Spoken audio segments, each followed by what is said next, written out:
Hello, everyone. Thanks so much for listening to Gettin Savvy in Health, Wealth, and Beauty. Important to note that everything is for entertainment purposes only. Please do speak and meet with a financial advisor before making any investment decisions. And also, please meet and speak with your GP before making any health or beauty decisions. Right. Always a go when we hear that, Melissa. We haven't been a go. I've been away for the past 2 weeks. Yes, we've had 2 weeks off. I've been here in Toronto, but you've been having some more exciting travels. Yeah, it's been great. I do think I did just get back. And I was fine. I started off to the races yesterday, filming TV, conference calls for some speaking engagements, and then a fundraiser last night. That was day one of getting back. And I think the jet lag's just catching up to me. But I wonder, is there really such a thing? I mean, just go to bed, wake up, and go, and that's why I did it. Definitely such a thing as jet lag, right? Like it's hard when we have circadian rhythms and all of a sudden we move time zones. It's hard to sort of adjust back. So it Yeah. often takes, a couple days. Obviously, the best thing to do right away is just get back onto your regular schedule and just get into the time of the new place that you're going. And then, some people swear by sleeping pills or melatonin at the beginning to help them adjust. So I don't know if you used any of those things. I didn't, but I might tonight. But anyway, yes. But it was fabulous. It's Europe and Italy and Croatia and, eating a lot. And again, we've talked about this. I lost about a pound. Yeah. Wait, just way to start off annoying people. Okay. Yeah, I know. Annoying people. Fabulous trip and lost weight. Wonderful. Catherine Murray. There you have it. You haven't. But I ate everything, but just small amounts. Certainly drank, that is for sure. But then I shouldn't say this, but I will. But my husband gained a lot of weight. So it's not the food. It's nothing different about the additives in European foods versus our foods. It's the fact that women on they're traveling, we want to look good in our clothes. We want to look good in pictures. You want to look good in your bathing suit. So you're careful. Well, that was your previous thesis, and it turned out to be true. And when I look back, and actually, as we were always at dinner, my husband would have we'd have cheese for dessert, and then he followed up with like 2 scoops of gelato, and then we went to the gym towards the end of the trip, and I'm like, I can see it on him. I can see it, Yeah. but worth it. We talked about this. So we're getting back, and there's been obviously so much news, even in 2 weeks. I mean, the speed that news happens, especially with this administration in the US, is crazy. So there's tons to catch up with the markets and also lots of crazy health news. Yeah, But as well. But before we get started, I wanted to do this sort of fun intro to just sort of discuss what are we watching, yeah. where have we been, and where are we going, and what are we Mhm. watching. So we'll start with you. Are you watching anything right now? Me. Oh, you mean TV? Is that what you meant by? Yeah, I actually am the girlfriend. I just finished The Girlfriend. It was No. yes, I loved it. Okay. It's crazy. Hey, what episode are you on, or did you finish? Three. Three. It was a good one. I really liked it. I can tell when I really like a show when I just like binge it.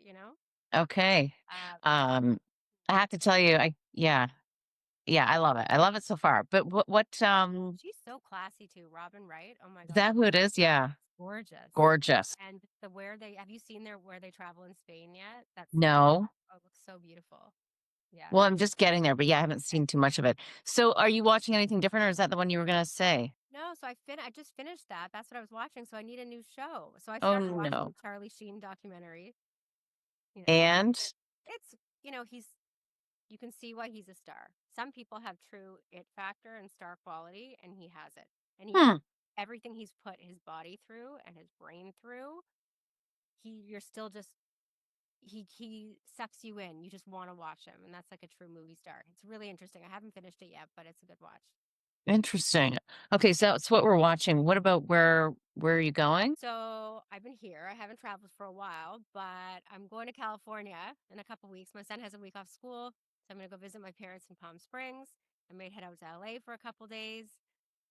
So that should be good. How about you? Now, where were you? So where did you say you were? So we started in Rome. Okay. Then we went down the coast of Italy. Well, we went to Amalfi and then down to Sicily and then over to Croatia and then up to Venice. Yeah, and it was on the Ritz yacht. Is it? And this is your second time, right? Third. Third time, so you obviously love it. Love it. Okay. Do you think you'll Highly recommend it. Okay. So which was your favorite stop or what was your favorite part? Um, I don't know. I mean, I just kind of love being on the boat. Like you're just in a whole nother world. And in part because of the beauty, in part because of the food and the culture and meeting people and being with friends. And then, you're catered to 24/7, which doesn't hurt either. I mean, I kept getting cookies delivered to me every night at bedtime. It was just so it was just great.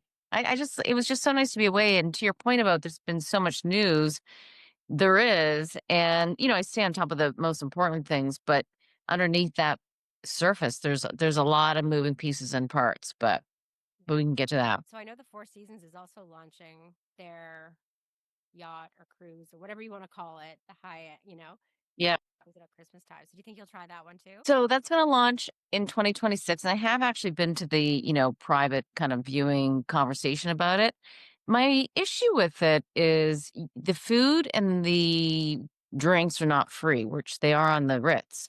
And I think that, what's so nice for people who pay the bills is to just kind of go and eat what you want to eat and get up when you want to get up and not have to worry about paying bills or if you're with a group, who's going to pick this one up. Yeah. Like, there's a real Interesting. aspect So is to the that. whole total cost the same or is the total cost lower and then you pay the extra when you're on? Or I don't know. I don't think that the cost is any lower. So then it's more if you're then paying for the food and the Yeah, drink. yeah, Okay. so I'm not so sure that, I don't know where we're gonna stand on that one. All right. Well, we'll talk later. Like you've mentioned to me before that you get quite seasick. So I wanted to talk about that and why that happens. So we'll cover Okay. that soon. But last topic, what are you loving right now? It can be like a stock, it can be a company, it can be a health product. Do you know, I feel like, what am I loving? I think I'm loving getting back into a schedule. Oh, yeah. Although I could have stayed the running joke was I could have stayed on that boat for, like, another month, Yeah. honest to God. Yeah. It's So, but pretty I'm loving being back. I am. I always am. So, yeah, what are you loving? I'm loving ChatGPT. Like Are I'm you? really loving it. Like I can't like I start to look at what are the things that I use every day. And now ChatGPT is in that back. I use it every single day, multiple times a day. Like it is by far, I use it more than Google. I rely on it in for all my patient, like for medical things, it just makes things so much easier. For Mhm. example, I'll give you an example. So I have a patient that, he's struggled with chronic constipation. So you want to sort of give them guidelines on, what to do, what to eat, how much fiber, what laxatives to use, when to use them. And it's so much information. And then you have to write it all down. So I just had ChatGPT create a handout for me that explains Wow. the 3-step protocol for managing constipation. Okay, here's your PDF. There you go. It's so, it's incredible. And I mean, Mhm. obviously, a lot of people think if it's incredible. If you look at the investment that NVIDIA just made in Right. OpenAI, uh, like, wow. Mhm. And I actually was gonna talk about all of that today too, so, Okay, so let's get um, started. Let's talk. yeah. So, maybe we actually I guess if we go back a little bit, I would just say that, taking a look at the big broader markets, that the US markets pulled back a little bit at the beginning of this week, really driven down by the heavy tech stocks. I think it was just been a bit of a vacuum of catalysts. Obviously, the U.S. Potential government shutdown is weighing on concerns. New news about tariffs coming out that just was last night. But at the same time, we had a PCE inflation data point in the United States today that was somewhat muted.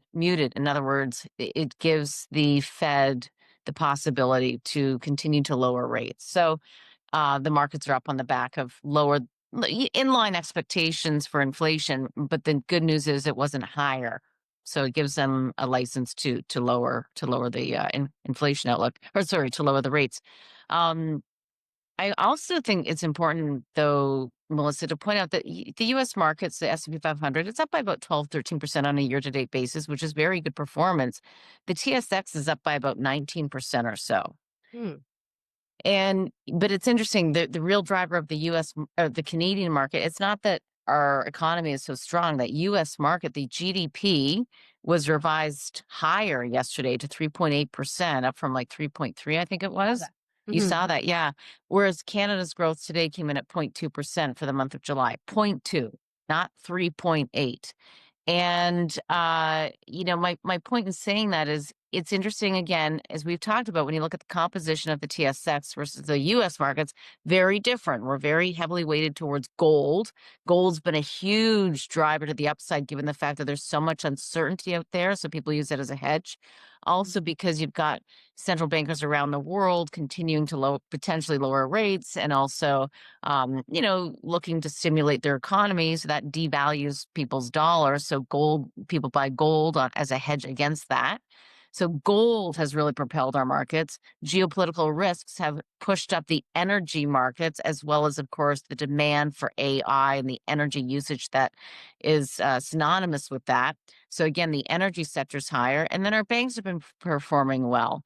So those three drivers have lifted the TSX to up 20%. So it's just interesting when you look underneath the hood as to, why the market is so strong. It's like, is it really great news? Geopolitical issues? No.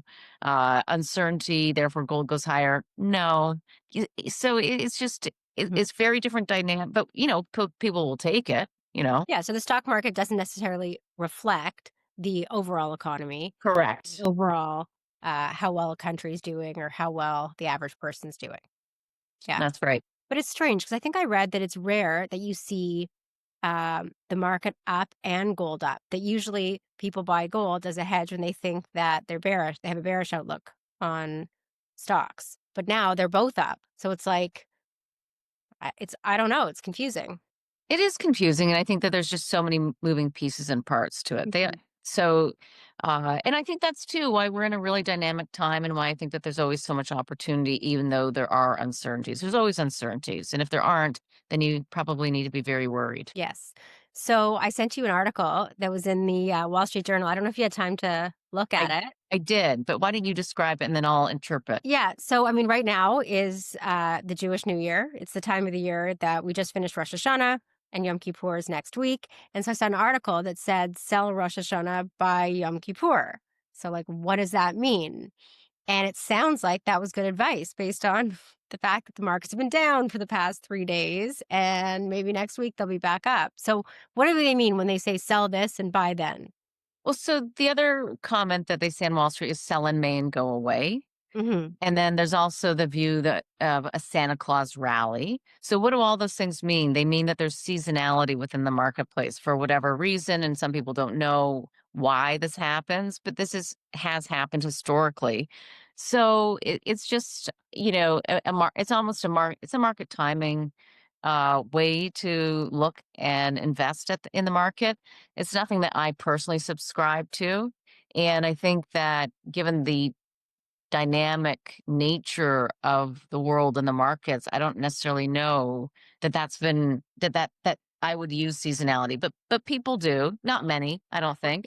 Well, here was the stat. It said if you were to actually trade on a seasonal trend, which you really shouldn't, the one to pick would be sell in May and go away. According to the Stock Traders Almanac, investing $10,000 in the Dow every November and selling the following April from 1950 through to 2023 would have earned you $1,352,316 before dividends.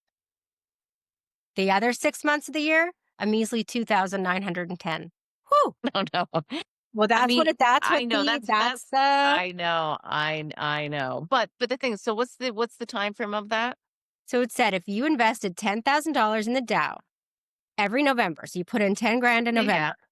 and then the following April sold. What Right? year? Starting what year? What's the time? 1950 through 2023. Okay, so who has invested from 1950 to 2023? Then the time frame's not really relevant to most people. Warren Buffett? Warren Buffett? I mean, you'd have to be at least like 85, 90 or 90 years old to have done that.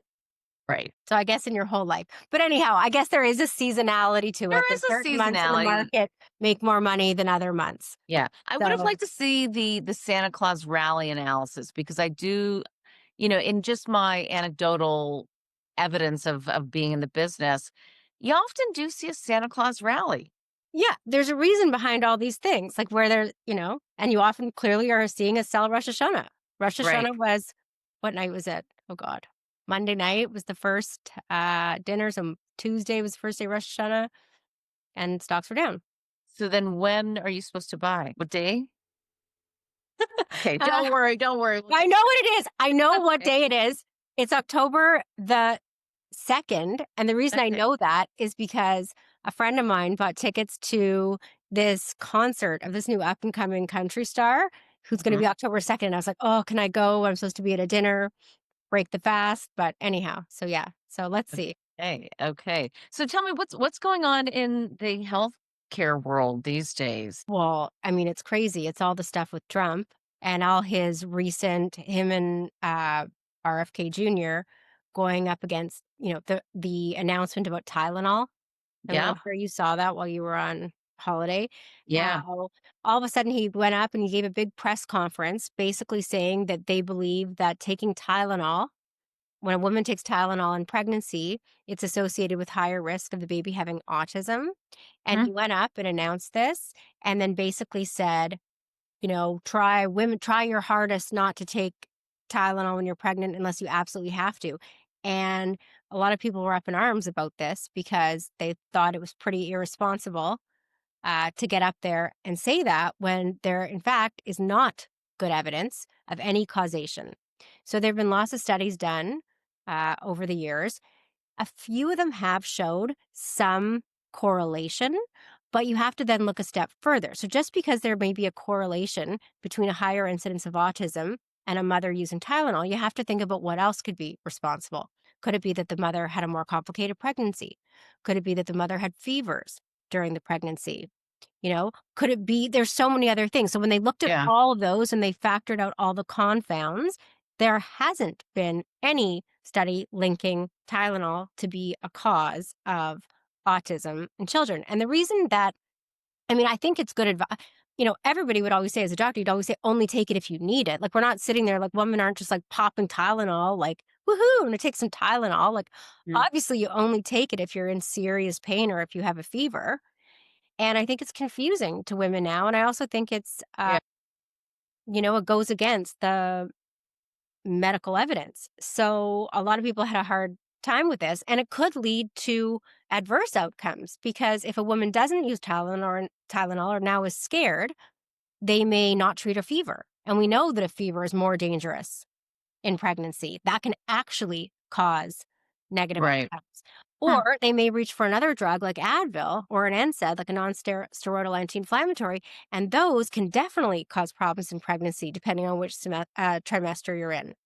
What's the So issue with Advil? there's different consequences depending on the trimester. So it can increase the risk of miscarriage in the first trimester. It can cause in the third trimester. It can cause premature closure of the.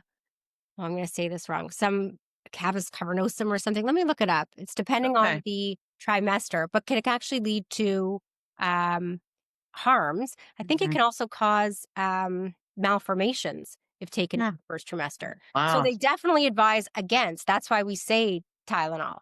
Did Tylenol ever have a warning though to work for It always has had a pregnancy? warning saying, talk to your doctor, take sparingly. Like it doesn't Did- say just like, it never says safe it. Like it says, I think when you look at whether things are safe in pregnancy, they're categorized as A, B, C. And I Right. think Tylenol has a category B, same with like For pregnancy. fluoxetine for pregnancy. Yeah, I did read that. I did read that. So, yeah. So, it doesn't mean that, yes, absolutely take it. No potential. It says there may be, but we believe this is one of the more safe drugs, you know. Right. And I also think it really oversimplifies autism spectrum disorders, right? You know, they're very complex Sure. neurodevelopmental disorders. And to say, oh, we think it's because of Tylenol or we think it's because of vaccines, just like completely oversimplifies it. It's obviously multifactorial. It's a combination of genetics, environmental factors. So I'm just not sure what the goal was there. I think Hmm. Trump has done, I'm not negatively, I just think he's done a lot of great things, and he's done a lot of things that have, some people have sort of thought were less great. But it seems to be on his medical stances is where I feel like he sometimes gets in trouble. Like during COVID, when he talks about why can't you just put bleach in your, like, what's he talking about? Like stay in your lane, Wow. if that makes sense. But I guess he thinks that is RFK Jr.'s lane. But a lot of That's people great. feel like, does he really have the credentials and background to have that position? I mean, he's not a doctor. He's I think though the one thing I would say though is that a lot of people are questioning the so-called experts given COVID. And I don't know that that's a bad thing. But how is that fair? The whole thing about science is you're constantly testing hypotheses and Right. learning new things. And, you know, That's right. But I think that's people science, but I think people maybe have forgotten that both on the uh giving line and the receivership line, right? We take it as gospel. Yeah. And I think that COVID has led people to question and to think for themselves, which I don't think is a bad thing at all. I think it's a great thing, and maybe it puts more pressure on the scientists or whomever to continue to push those to push the science. And I think Yeah. you're I mean, seeing it's like that you in could some say the same places. thing. It's like the financial crisis made people really Absolutely. question, the And bank. they do. You're And right. right. So, like in every field, no matter what field you're in, you Yeah, don't always get it right. And then that's you right. learn. And that's, but that doesn't, but they're not sitting there telling people to go out and take all your money out of the bank. And let's hire Melissa Hirschberg to go stand up there and tell you what you think. That's kind of how it feels. Uh, Not an economist. Imagine if I was appointed of the whatever. Right. I But know. anyhow, we can move on. But Yeah, yeah. the Tylenol was obviously a big thing that was in the news. And then also, again, bringing up all the vaccines. And he went on and spoke about hepatitis B as well, saying, why should we give this to infants? It's sexually transmitted. And a lot of people would say, okay, so what's your take on that? Me? If it's sexually transmitted, why would you give it to a baby after day one? Right. So that's the question that we should be asking. He should say to you, I think we need to question why that's done. And then an expert could come on and say, well, the reason that's done is because a lot of hepatitis B is transmitted during labor from the mother to the baby. Hmm. And hepatitis B in children, when they acquire it, is much more likely to be chronic than Hmm. in an adult who's more likely to clear it. So we really need to make sure that children don't Mm. contract hepatitis B. So that's one of the reasons So, they question, but Mhm. does the woman have to have a sexually transmitted disease? Hepatitis B. So wouldn't you know that ahead of time and then just give Okay, it? so then right. So then the other thing to think is, well, why don't you just test the mom? And they Right. do. So they test the mother, and if she's positive, they give the baby the vaccine and antibody treatment. A lot of time vaccine status is unknown. Okay. Now, if the vaccine status of the mother is unknown, they do it out of precaution. But that being said, it's also unlikely that that child is necessarily getting good care to get the vaccines early. In Toronto here, we don't. We give it in grade 7. Oh, Yeah. So it's not done universally everywhere. And another reason to give the vaccine, like if you've ever, had a child and brought them to the pediatrician's office, how much easier it is to get them to take the vaccine when they're an infant and have no choice versus trying to get a 12-year-old or an 8-year-old to get the shot. They're going to right. scream and no and fight, and it's not happening. So you have a much better chance of successfully vaccinating when they're babies for that reason too. So, anyhow, I'm not saying what he's saying isn't wrong and shouldn't be questioned. I do think you need to ask these questions. Right. And then I think you But need to have but a conversation. yeah, but going back, Melissa, and this was my point. Like I think before, a lot of people take the advice as it's been well vetted. And my only point is that, it's healthy and smart to ask questions. We all know that. But sometimes you think like, life is so busy. There are many things that, a lot of us don't ask questions about that we should. And I think that that's to your point about the financial crisis. That's absolutely what that highlighted. And I think towards COVID, I think that's what a lot of people have taken away as well. Let's dig Mm-hmm. into this. So, maybe there just will be more unanswered questions and more people, trying to figure it out on their own, good or bad. Yeah, and I think also like now, especially with AI and ChatGPT, that's a good resource too. So if you are trying to figure it out on your own, you can Yeah. ask ChatGPT, give me a summary of the evidence on this, which Yeah. I did, you know? The only thing too that I think is interesting that I pointed out before, and I'm going to double check this, but this is a lot of the information that ChatGPT, all the AI applications have is only 20% of all the information out there because there's so much research and information that's in the academics, that's in the research houses, that isn't I easily don't, but available on the internet. yeah, but I don't believe that when it comes to this. So if you look at any trial in, JAMA, for example, the Journal of the American Medical Association, all the published trials that Yes, have true. been done will be available on ChatGPT. So you can at least look at what's been published and Yeah, find that out. And then when there's a study, even before we've talked about this before, when there's a study and they see an obvious harm or an obvious benefit, they stop that and make it public because they can't withhold information that might hurt or, right. you know, and that's why, like, why do you think we gave the advice, don't take Advil? Well, they've seen it, they've studied it, they know it causes harm. Right away, they're going to say, don't take this. Why Right. do they tell kids don't take aspirin? Well, they've seen it, it causes Ray's syndrome, don't take it. So we are guided, like, I Yeah. don't think there's this big conspiracy to cause more autistic children.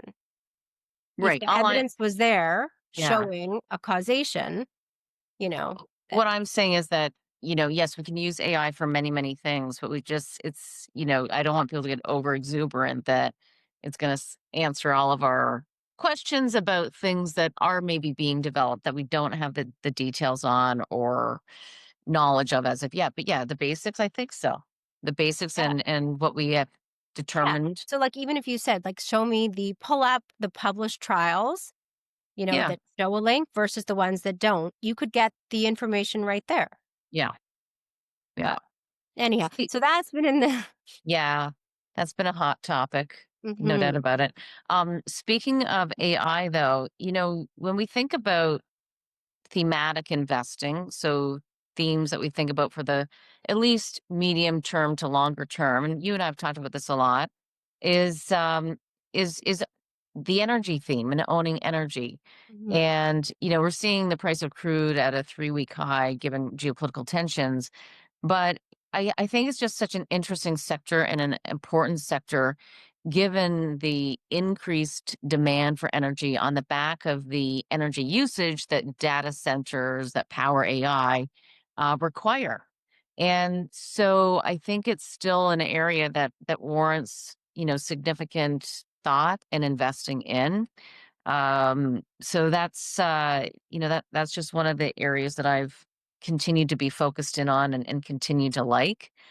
It's also interesting to note, though, that one of the issues within the energy sector, so almost a subsector of energy investing, because we can own oil, we can own nat gas, but you can also think about some of the power grids. And it sounds boring, a power grid. Like, what is that? That's just the interconnectedness of the system that has transmission, that transmits the electricity, that yeah, has generators, that gets distributed to your home. So all of those things have different companies that are associated with them. And there's a massive global aging of power grid systems that were really built in the mid 20th century. So I think that could also be an interesting play. I don't think it's something that gets talked about too much, but I think that that's something to think about it as well. So, how would somebody in practical terms invest in that or think about that? So there are ETFs. I got a few for you. Um, and some of them are infrastructure. So there's one, it's an infrastructure ETF, and the ticker is IFRA. So they invest in companies that have transmission, distribution, utilities, and then also the construction. There's also a global leader industry that builds the grid networks, and that ticker is IBDRY. You can also invest in the utility companies. You can invest in construction and engineering firms that build these power grids. So, I think it's DWR is one. So there are quite a few, and then there's ones that just have the wire and cable and conduit makers, and that one is at core. The ticker there is ATKR. This is an area that I've never really looked at, but when we hear, when you hear about blackouts and the increasing demand for energy, you always ask me what's an interesting derivative AI play. It's not sexy. Mhm. So I'm going to take a look at these companies and see which ones might be attractively valued and might have some interesting catalysts. Okay. Just another way to kind of look at the energy trade in addition to investing in energy. And just on that note, I want to point out that um, President Trump is planning to is planning to stop the closing of certain coal mines in the United States. And so for the past 30 days, one of the coal companies in the States, BTU is the ticker, has been up 53%. Wow. Yeah. So, yeah, just I think that, there's just some interesting ways to play it. And I would also just point out too, you mentioned the fact that there's been, trillions of dollars that are pledged or towards building out AI from these various companies, whether it was hiring talent or just pure capex. And there's been some famous investors over the past week saying, and I caution people on this, that AI will be something. We just don't know who will be the winner. So it's very much like the dot-com era. So I think bottom line is you have to be, careful, obviously, in what you invest in, the valuations that you pay for it. So, just a word of caution. You're hearing it from some of the biggest PMs out there. Right. Like they're worried about investing all this money that it may not pay off. Yeah, not all of it will, Mhm. is their point. Mhm. And they're It just will worried. It Yeah, will they're be really something, but we don't know if all the money is being allocated to the right areas within AI to the right companies. So many unknowns still, obviously. Mhm. Mhm. But that was the dot-com era, and it was transformative. Yeah. I mean, can you imagine life without the internet? No, It's ubiquitous to every single company. You need it, yeah, mhm, and I think AI is gonna be ubiquitous to every single industry. absolutely, Every single one. yeah. Okay, It's what else is going on in? Okay, so I was on TV a Oh couple weeks yeah, ago. how So was that? it was good. They did I think it was a really good piece. They did on Ozempic. So the piece was on CBC, The Passionate Eye, and it was called The Ozempic Effect Beyond the Waistline. Mm, So they interviewed uh, both patients, people that have taken the drug, whether it's for weight loss or diabetes. They interviewed physicians, they interviewed they interviewed everybody that's seen it affect their life in some way. Even a dressmaker who's seeing she's never seen it before, having to alter wedding dresses so much, people having lost this much weight since they bought their dress. Which is mm, just, she said normally people lose 5 pounds, 10 pounds maybe before their wedding. Now with these GLP-1 drugs, she's like, oh my gosh, it's not unusual for a bride to be losing 40 pounds.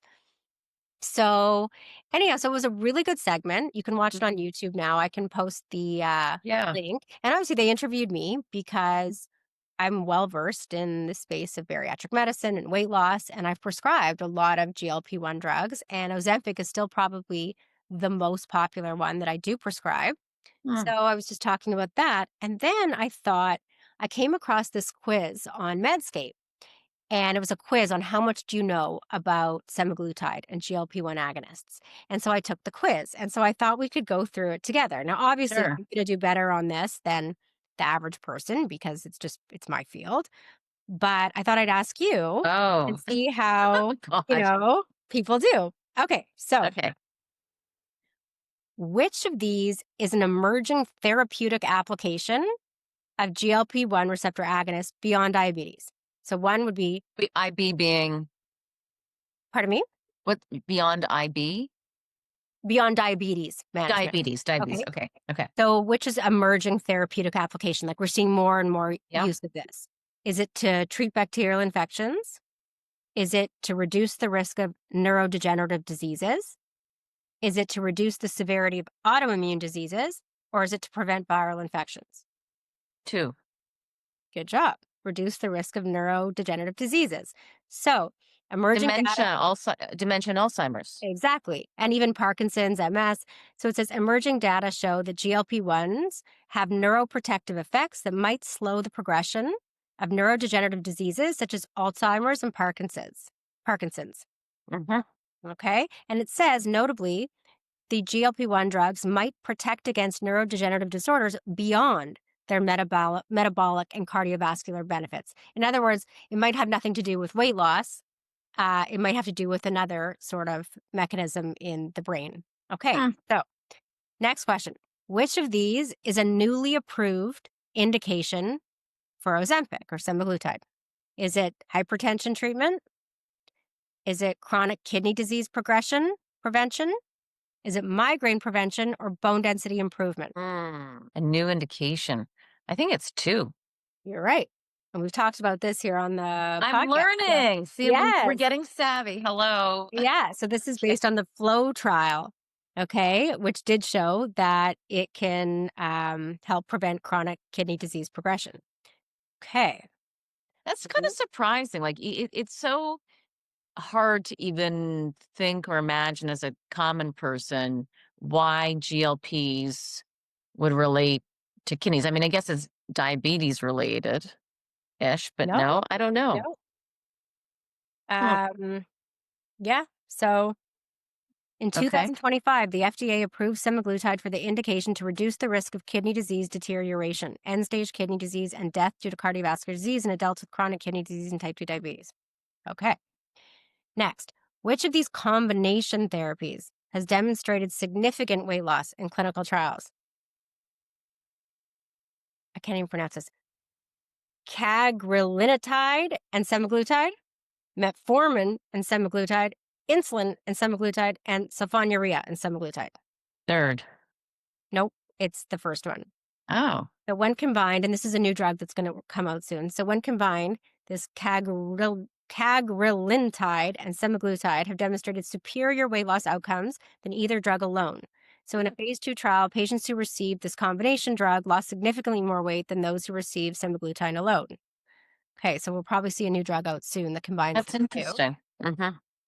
Now, this one I thought was probably the most interesting because I think a lot of people don't know this one. So which of these statements about GLP-1 receptor agonists and thyroid cancer is most accurate? 1, all GLP-1 receptor agonists significantly reduce the risk of thyroid cancer. All GLP-1 receptor agonists significantly increase the risk for thyroid cancer. Only liraglutide, which is better known as Saxenda, is associated with an increased risk for thyroid cancer. Or all GLP-1 receptor agonists have no effect on thyroid cancer risk. I have to say the 4th. No, it's the 3rd. And so only Saxenda or liraglutide is associated with an increased risk for thyroid cancer. So which one is that then? No one, it's called Saxenda. It was the first one available. It's a daily injection as opposed to the once weekly. Wow. So I'm assuming it's off the market? Or No, no? it's still on the market. It just has a warning label saying there's a slight increase of thyroid cancer. Okay.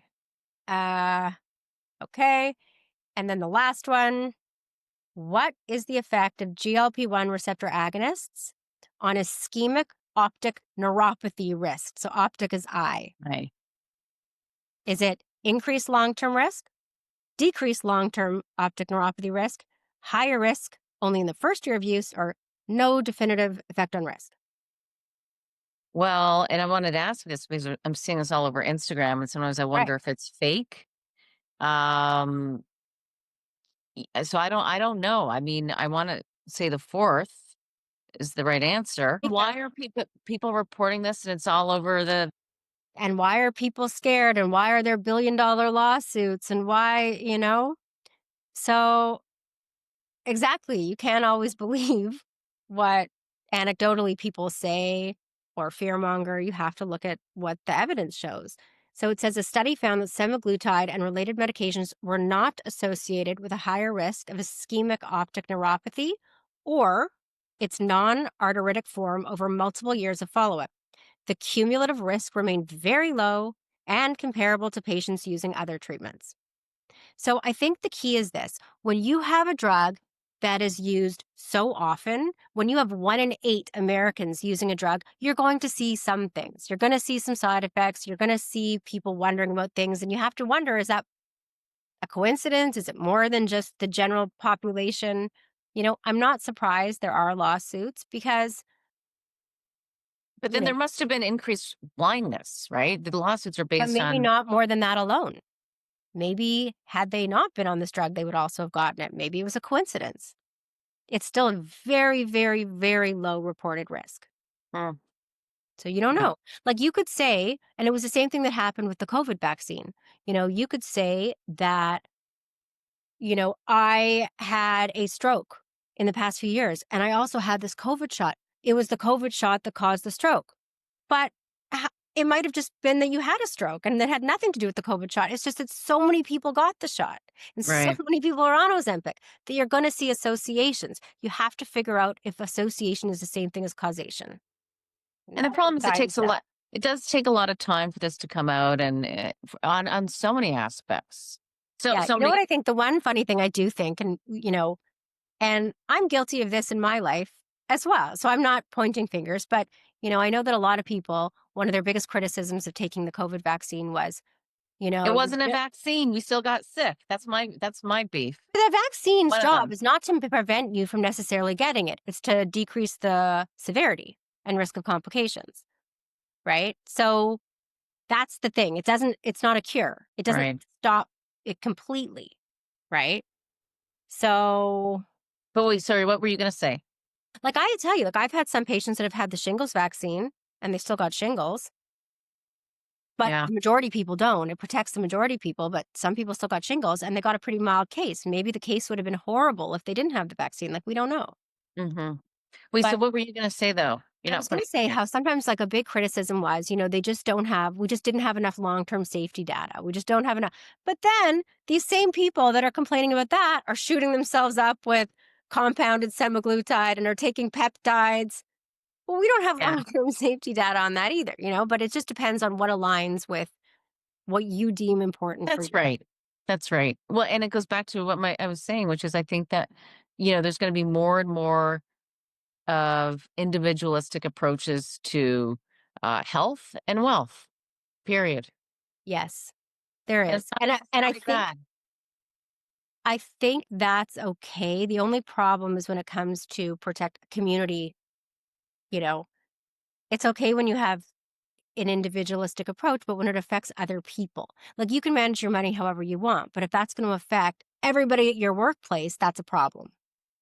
So you can manage your health however you want, but that's going to transmit everything to everybody. And now all of a sudden my kid's getting exposed to me, so that's Yeah. the only difference. Speaking of peptides, can you describe them a little bit? Because I was talking to somebody the other day and she takes peptides. Do you? I don't even know how you. No, I Okay. don't. Um, but Or what are you they have to think for? about that because peptides, you have to think it so peptides are just small proteins, very Okay. small proteins. So semaglutide, if you use it, then you take peptides. That's a peptide. It's just that it's a peptide that worked so well that the drug companies did enough trials and it came out that now it's marketed as a drug. So we don't think of it as a peptide, but it's a peptide. Insulin's a So, peptide. so But what are people? insulin works so well Uh huh. that that peptide is the drug we know as insulin. So, what do you think people are taking when they go to like a med So spa and take peptides? there's topical peptides. There's peptides that we use in face creams. Okay. Okay.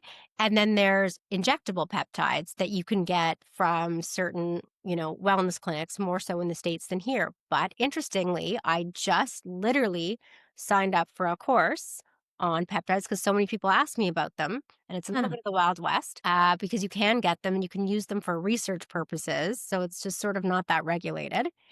And peptides, basically anything that's going to change how a system or hormone functions in your body. So a big common one people take is BPC 157. So usually people take that to help them recover from an injury. So you Okay. hear, I think you've heard Joe Rogan talk about, when he was recovering from uh, ACL surgery on his knee to help him recover, he used this. So I think that one's being used more in sports therapy clinics, that type of thing. There's another one. Oh God, I'm gonna coppers. They've Hmm. all got such difficult names to remember. That's supposed to be more for skin and beauty. So a Hmm. lot of people are looking at that. That is in certain creams and face creams and serums you can use, but people are also experimenting with injecting it. There are so many peptides. Let me actually just tell you. Peptide expert on. Is there such a thing? Yes, but Oh, it's okay. hard to find because the peptide experts a lot of the time are people that have experimented on themselves in the fitness and bodybuilding world, Okay. right? Okay, so I'll give you an example of an influencer who calls himself he's a biohacker. What does that mean? It just means he experiments with his own body, doing certain blood tests, taking certain supplements, and then Hmm. reporting on the results. So he says BPC 157 is for nagging injuries that never heal. Then he talks about one called epitalin for aging too quickly, rewind cellular aging with this peptide. Then he talks about CJC and 1295 and ipamorelin. If you're stuck in stress mode, trigger growth and recovery. Then there's MOTS-C. If you're having energy crashes, this is supposed to power up mitochondria. Then there's thymolin, which is for reactivating stem cells. Then Hmm. there's GHK copper, which is for skin wrinkling and thinning hair. The list goes on. There's not good evidence yet, enough evidence for these drugs that the drug companies have turned these into, legit Mhm. pharmaceuticals. The new one, though, that I do think will be is called retatrutide. Retatrutide is the newest, it's a GLP-1 peptide Hmm. that works on 3 receptors. So GLP-1s like Ozempic work on their GLP-1 receptor agonist. Tirzepatide works on 2 receptors, the GLP and GIP. And now this retatrutide works on glucagon as well, so 3. So that's a peptide right now. Soon we'll think of that as a drug once it becomes prescribable. What will it do? Help people lose weight Oh, even more. I'm It will looking help for people some lose beauty. weight. Looking for some beauty tips. Then, okay, so then these injectable peptides, I'm really going to look into Okay. this GHK copper. Yeah, the other thing I really want us to look into and get an expert on is stem cell therapy. Hmm. And it's still not widely available. Obviously, I've got friends who I know are actually going to Mexico to do this. So I wonder, I'll look it up from like a biotech perspective if I know anyone who can really talk about it. I don't know if you have anybody in your I do. I wheelhouse. You know do? somebody who works between here and Dubai, Okay. who does a lot of regenerative medicine and stem cells, and the Kardashians went to him. Uh, Again, it's a little bit unregulated, Wild West, and it has Sure. shown some benefit, but there's also a high risk of infection with it as Really? well. Why? Mhm. What is it exactly? Do we know? Well, you're injecting stem cells into your joint. So the same, like whenever you're injecting, Mm, I mean, they're trying to have to help injuries, help with arthritis. okay. Um, but it's just Hmm. early. So they need Mhm. testing, and Right. it's again, but like I said, a lot of these same people who aren't willing to experiment with their bodies by getting a researched, studied vaccine are like so willing to experiment with their bodies when it comes to like unregulated stem cells and Mhm. peptides. So you always have Hmm. to be careful. Like I saw this and I thought this was a little still too complex to talk about it here, but I don't know if you've heard of these Yamanaka factors. I have, but I don't know Probably what they heard are. the term. It's really confusing science, but basically they're looking into how these Yamanaka factors can help sort of turn back cellular aging and help our fibroblasts, like our skin, look way younger. And they have shown they're able to reduce the biological age of our skin. The problem is when they work too well, it can cause cancer. So it's a little Oh, bit I have scary. heard of this. Yeah. Yes. So it's one of these things that's why people just don't rush and be like, oh, let's just take it. Let's take it. It's like, let's Right. wait. Because it Let's creates like see. It creates like not cell turnover, but some Yes. kind of cell formation that would look Yes. younger And than your current cells, and then but cancer is when cells change. So to what degree do correct. you take them? Right. So Yeah. it's always what makes me a little bit weary and just saying, like, okay, this all sounds great. I personally like to wait for the evidence, the Mm, trials, the studies, um, yeah. to see because I don't want to do harm. Yeah. If there's no necessarily absolute proven benefit yet, then I don't want to potentially cause myself harm in Right. doing So something we that so hasn't we been can tested. just do the old fashioned way, which is eat well, sleep, exercise, sauna, swim, all the things that you can do. Yeah, I was also going to mention that NAD is a peptide, and you've taken that, so Yeah. Gave me energy. there you go. Yeah. Wait, before we go, I want to mention just Oh, I three want to talk to you about the stocks. seasickness also, but go ahead. Okay. Okay. Just a couple stock updates that I wanted to mention to you. Hmm. Um, LVMH. So we Hmm. talked. So LVMH, Louis Vuitton, they own Moet, and they also own Fendi, Christian Dior, Bulgari, Sephora. So it's a conglomerate, obviously, and they're going to be reporting in the next I don't know if it's a week or so, but I was looking, and some of the research firms or investment banks have a buy rating on the stock and with looking for about 23% upside. The stock's been a big underperformer, Melissa. And you know me, I like to look at the underperformers and see if there's a potential catalyst coming. And the potential catalyst is they got a new director for Christian Dior back in April. He came from, is it Loewe? I don't know how to pronounce that. And he was just going to do the menswear. That was back in April. But in June, they said he's going to be doing women's wear. So it's one creative director for both men's and women's. But I think they're looking at him as being able to really help the brand. And when he was at Low, he apparently brought it from 200 million in sales, this is euro, to 1.5 billion. So he's a potential catalyst in addition to the fact that the stock is trading at a 30% discount to the luxury peers. And it's been down quite significantly on a year-to-date basis. So I thought that one was interesting because you and I always talk about why And with can't we? interest rates coming down, frees up Yes. money to buy some of these things again. Yeah. And we talk about, when you walk into a Sephora store, it is always busy. Now, again, this is a conglomerate, so Sephora isn't going to, make the day for them necessarily, but it's one, I thought it was interesting to look at. The other one too, just to mention, we always talk about Tesla and they're one of the investment banks. Oh, it's Wedbush Securities. So he's a big Dan Ives is quite a large voice on the Tesla stock.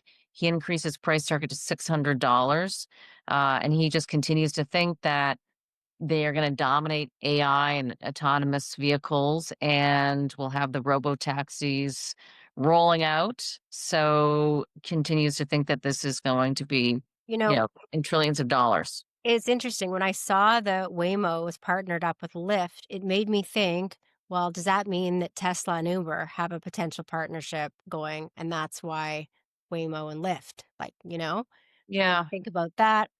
I'm also still, I don't know. I still don't think the self-driving cars are happening anytime soon. I Okay. just don't. Well, I just, Tesla's going to be rolling these out in 30 cities next year. okay. We'll Well, I see. hope I'm not in those cities as a pedestrian. I don't know. I was backing up my Tesla the other day and it had rained, so the back camera was blocked. And I'm thinking, what would the car do? It couldn't see to back up unless it would have Interesting. to flash something and say, clear back before this car Yeah. can drive. This car can't drive until back. Maybe that's what it will do. Just Hmm. because if the camera gets blocked, you can't Yeah. use it. And then Hmm. also, like I've said to some of my friends, like these self-driving cars are annoying because they go the exact speed limit. They they drive like that 16-year-old that's trying to pass the test. Like they don't follow the second car into the intersection. They, like they just drive so perfectly that it's like, have you ever been in Annoying. an Uber with a driver that's driving so bad, like so perfectly, and you're just like, go. Hmm. Hmm. Not really. Well, probably not you, because you're probably in a nice black car with a driver. No. Meanwhile, I'm sitting in my Uber X, saving money, telling them where to go.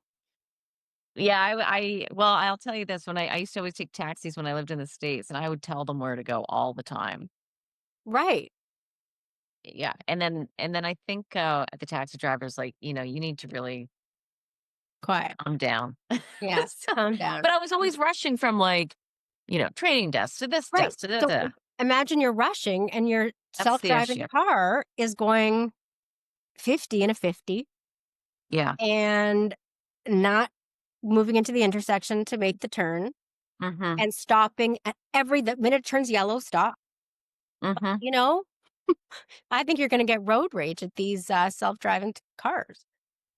But I guess in that Maybe. case, but I actually think the way I think people will use them, which would be amazing, the way I actually hope to use it, is that I'll drive my car to work and then I just send it home so I don't have to park.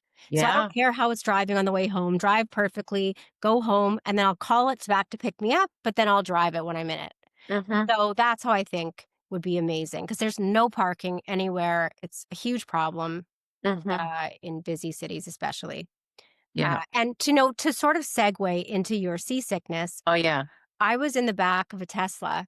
I had to take my Tesla in to get the glass fixed, and Mhm. so I was in the back of a Tesla because I had to call, Uber, and it happened to be a Tesla that picked me up, and I was so nauseous in the back of Mm. that car, like, I felt like I was gonna throw up, and a lot of people feel like this when they're in the back seat of a Tesla because the regenerative braking, so like a normal automatic car, when you're in neutral, like the car naturally just goes, right? So when whereas a Tesla doesn't, when there's no, it just stops.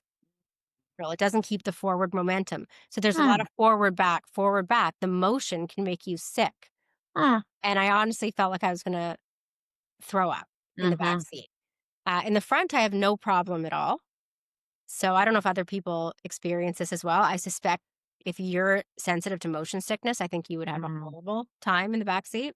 Mhm. Probably. Yeah. Yeah. And, when you're talking about on the boat and we talk about seasickness, a big part of that is our senses get confused, right? So our inner ear is what's responsible for our sense of equilibrium. I don't think I had any confusion. I was rocking. But that's the problem. So you were rocking. Okay. So the thing is this, you've got three senses going on. You've got the inner ear, which senses motion. So your inner ear knows you're rocking. Your body might be off balance, but then your visual isn't Mm. moving. You're in one place. So your eyes and your inner ear and your body aren't aligned. And that's why they tell you that what you want to do is stare at the horizon and see Yeah. the movement because then it will make sense for your body. Oh. Okay, which is why the worst thing to do is to go inside the cabin with no Yeah. window, stare at a phone because now everything's stagnant, but your inner ear and body sense motion and it's just confusing. And there's So the inner ear senses motion? The yes. inner ear? Yeah. Huh. The Okay. I guess fluid that in makes our sense. inner Yeah. ear is Yeah. Oh, responsible the for our fluid. Yeah. equilibrium. Okay. Yeah. That's why, sometimes people get water in their ear. If they get an Yeah. ear infection, they can feel off Mhm. balance. Um, so that's one reason. And and then you get accustomed to it after being on the water for time. And then all of a sudden, when you disembark, then all of a sudden you feel like you're still moving. It can be Mhm. very confusing for people. So there's something like they talk about sailors getting their sea legs when they are been on the ship for a while and they don't feel nauseous. You can also have land sickness when you get back Mm. on land because again, now your body still feels like it's moving, but you see that you're in the same place and it can be Yeah. very confusing. And they also say that alcohol dehydration makes it worse and anxiety. So if you're someone that gets worried about feeling seasick, it will make it a lot Mm. worse too. I've always had it, you know, Mhm. horribly, Yeah. horribly. But I wasn't anxious. But I don't know. I mean, I think in some ways, when you think about being a figure skater and being able to spin so fast, like you have a real sense of the way Well, I when it you're was described spinning, to but think me. about it, when you're spinning, everything makes sense. You know your body's spinning, but your eyes are spinning too. So it's all in one. But imagine you were spinning and then looking at a phone and your eyes said you're not spinning, but your body said it was spinning. That's what causes Hmm. the nausea. Yeah. Yeah, I don't know. It's for people who have it. I was talking to somebody yesterday and she said when she got off the boat, she had the feelings of like rocking and Yeah, that's nausea, what I'm but saying. for 3 weeks, severe case. Wow. So what did she do? So they can do vestibular physiotherapy. Hmm. They're She said certified. one day she just woke up and she was better. Yeah, so maybe her inner ear maybe the cells in the inner ear got off balance, or I don't know. Mm. I've been Yeah. on canoe trips before when you feel or on a boat and you feel like you're still canoeing when you get back to land. Oh, God. Mhm. That's Not quite the yacht experience. no, that's a long canoe ride, is what I was thinking. I did. I Eh, went on a 1-month canoe trip when I was, Oh, that was a long canoe ride. yeah. That's funny. Okay, so it's Friday. Where are you going this weekend, or what are you doing? What am I doing? I actually feel a touch under the weather. So tonight I'm just gonna really like stay put. Rebecca's going to a Oh, dance, a school dance. I'm just gonna rest up. And then I don't know, tomorrow a friend of mine was saying maybe we'll have a little pajama party, get together, watch a movie, have some drinks in her basement. So that's fun. yeah, just nothing to yeah, I'll probably do some Pilates on Saturday, Sunday night I'm getting together with a few women and children and playing tennis. So the moms and daughters. Nice. Well, I was Mhm. gonna say we should play tennis. I'd love to. Okay. What are you back in town now? Are you still in the Yeah, car? I'm in town. I've got Okay. my Havergal 35th reunion tomorrow. Wow. In So Toronto? yeah, at the school. Oh, so you're right around okay, Yeah. so message me. Okay, I will. All right. All right. We'll talk to you Okay. later. Okay. Okay, bye.